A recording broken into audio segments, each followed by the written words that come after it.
خیر مقدم ہے۔ 9 نومبر یعنی آج علامہ اقبال کی یوم ولادت ہے اور اس دن کو یوم اردو کے طور پر بھی منایا جاتا ہے۔ علامہ اقبال کا بھوپال سے خاص تعلق تھا۔ اقبال نے بھوپال میں راحت منزل، ریاض منزل، شوکت محل اور شیش محل میں قیام کیا تھا اور بھوپال قیام کے دوران انہوں نے 14 تاریخی نظمیں بھی کہی تھی۔ اقبال سے بھوپال کی خاص نسبت کے سبب بھوپال کو دارالاقبال بھی کہا گیا ہے۔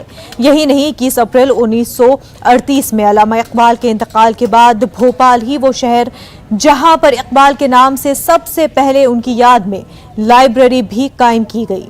بھوپال میں حکومت کی جانب سے اقبال مرکز قائم کیا گیا اور تخلیق ادب کے میدان میں نمایاں کارنامہ انجام دینے والوں کو ملک کا سب سے بڑا اقبال ایوارڈ بھی دیا جاتا ہے۔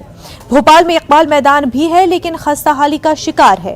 سماجی تنظیموں نے اقبال میدان کی خستہ حالی کو دور کرنے کے لیے 13 اکتوبر کو احتجاج کرتے ہوئے یوم اقبال سے قبل اقبال میدان کی خستہ حالی کو دور کرنے کا حکومت سے مطالبہ بھی کیا تھا، لیکن اب تک اس سمت کوئی قدم نہیں اٹھایا گیا۔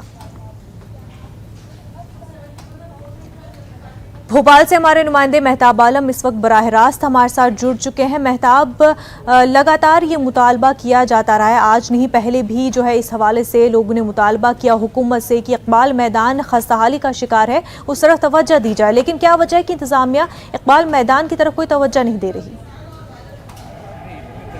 منازع اس کی وجہ یہ ہے کہ مدھیہ پردیش میں 2018 سے اب تک 2 حکومتیں، کمل ناتھ حکومت جو ہے 15 مہینے تھی، 19 مہینے جو شیوراج حکومت کو ہو گیا، لیکن یہاں پر اقلیتی وزارت کو لے کر، اقلیتی محکموں کو لے کر، چاہے ہم وقف بورڈ کی بات کریں یا پھر ہم شاہی اوقاف کی بات کریں، مدرسہ بورڈ کی بات کریں، حج کمیٹی کی بات کریں، مساجد کمیٹی کی بات کریں یا اقلیتی کمیشن کی بات کریں، ان کی آج تک تشکیل نہیں ہو پائی ہے۔ جب تشکیل نہیں ہے تو یہ لوگ کس کے پاس جائیں گے؟ اس وقت ہمارے ساتھ سماجی تنظیموں کے ذمہ داران موجود ہیں، ان لوگوں نے صبح قرآن خوانی بھی کی اور اس وقت پھر جو ہے یہاں پہ اقبال میدان میں موجود ہے۔ ان سے جانتے ہیں کہ اقبال سے بھوپال کا کیا خاص رشتہ رہا۔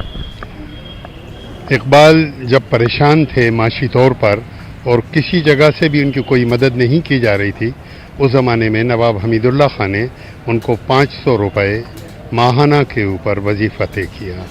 وہ بیمار تھے، علاج نہیں ہوتا تھا، ان کے علاج کے لیے انہیں یہاں بلایا گیا اور 3 بار سے زیادہ وہ یہاں پر آئے۔ اتنی زیادہ بار وہ لاہور کے بعد کسی اور شہر میں نہیں گئے۔ یقینی طور پر لاہور کے بعد سب سے زیادہ جو یہاں پر آئے، یہاں پر بھوپال میں بہت ساری چیزیں خستہ حالی کا شکار ہے، آپ لوگوں نے مطالبہ بھی کیا تھا، کچھ نہیں ہوا۔ بسم اللہ الرحمن الرحیم۔ دیکھیے، جمعیت علماء مدھیہ پردیش عرصے دراز سے مطالبہ کرتی آ رہی ہے، پر ہمارے مطالبات کو کوئی توجہ نہیں دی گئی۔ آج 9 نومبر جو ہے یوم پیدائش کے موقع پر بھی ان کی یادگار، تمام یادگاریں جو ہیں خستہ حالی کا شکار ہیں اور بدحال ہو رہی ہیں۔ تو ایسے میں جو ہے ذمہ داری یہ بنتی ہے کہ بھوپال کی عوام بھی آگے آنا چاہیے اور جو اقبال سے محبت کرنے والے ہیں، اقبال کو چاہنے والے ہیں، ان لوگوں کو بھی اس طرف توجہ دینا چاہیے۔ آپ لوگوں نے کس طرح سے آج یوم اقبال کو صبح سے منایا؟ بسم اللہ الرحمن الرحیم۔ آج ہم نے قرآن خوانی کی اور ان کو احسان ثواب کیا۔ آج ان کی یوم پیدائش کا دن ہے، تو کہنے کا یہ ہے، ہمارا مقصد ہے کہ جس طریقے 2 مطالبات ہیں ہمارے، ایک تو ہمارے اپنے لوگوں سے ہیں کہ جن کی دکانیں اردو کے نام پر چل رہی ہیں، وہ اس کی طرف خاص توجہ نہیں دے رہے ہیں۔ آج اقبال میدان جو پوری خستہ حالی کا شکار ہے اور اس طریقے سے اتنا زیادہ خستہ حال ہے کہ اس کی طرف کوئی توجہ دینے والا نہیں ہے۔ اچھا، دوسری ایک چیز حکومت مدھیہ پردیش سے بھی مطالبہ کرتے ہیں کہ وہ اس کی طرف توجہ دے اور اردو بار بار مطالبہ کرتے ہیں، کیوں نہیں مانا جا رہا ہے؟ کیا وجہ؟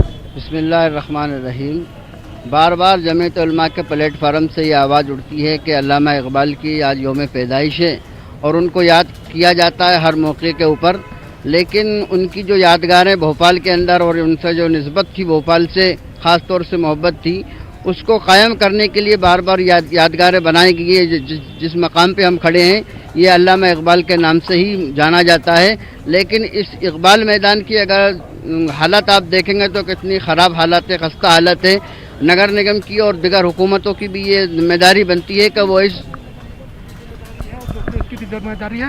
یہاں پہ میں منازع بتا دوں، جو ہم بھوپال کی بات کرتے ہیں اور بھوپال جیسا خود آپ نے بتایا کہ ایک خاص رشتہ بھوپال سے اقبال کا رہا ہے، بھوپال کو دارالاقبال بھی کہا گیا، بھوپال میں اقبال نے جو 14 نظمیں بھی لکھی۔ آپ ہمارے پیچھے دیکھیے کہ شاہین بنا ہوا ہے، اس کے بنانے کے وقت جو ہے خود ایم حسین بھی یہاں پہ موجود تھے، سوامی ناتھن بھی موجود تھے، بڑے لوگ بھی موجود تھے، لیکن حکومتیں اب توجہ کیوں نہیں دے رہی؟